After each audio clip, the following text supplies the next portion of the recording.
যেভাবে পড়ুক, শিক্ষিত হোক, অশিক্ষিত হোক, মূর্খ হোক, বকলম হোক, মুসলমান মাত্রই, ইমানদার মাত্রই তার জীবনের আদর্শ, তার চলা, তার ফেরা, তার আচরণ, তার উচ্চারণ, তার বাজার, তার ব্যবসা, তার ঘর, তার সমাজ, তার দেশ, তার জাতি, তার রাষ্ট্র, তার রাজনীতি, সব কিছুতেই আদর্শ একজন একজন একজন একজন, তিনি মুহাম্মদুর রাসূলুল্লাহ সাল্লাল্লাহু আলাইহি ওয়াসাল্লাম।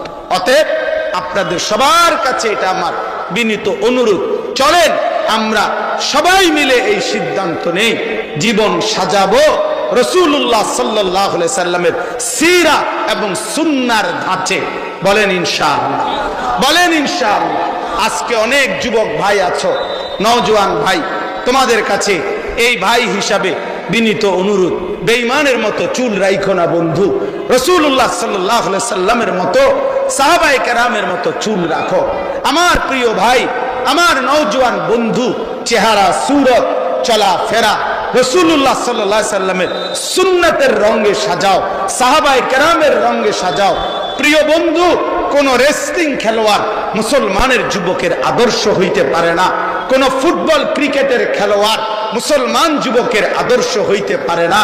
তোমার জন্য রাসূল সাল্লাল্লাহু আলাইহি সাল্লামের আদর্শ আছে, সাহাবায়ে কেরামের আদর্শ আছে, কাজে আমরা তার কাছে যাব কেন? এজন্য দয়া করে প্রত্যেকটা যুবকের কাছে আমার বিনীত অনুরোধ, সিদ্ধান্ত নেই আমরা রাসূলুল্লাহ সাল্লাল্লাহু আলাইহি সাল্লামের রঙে নিজেকে রঙিন করব। বলেন ইনশাআল্লাহ, বলেন ইনশাআল্লাহ, বলেন ইনশাআল্লাহ। আল্লাহ তাআলা সকলকে তৌফিক দান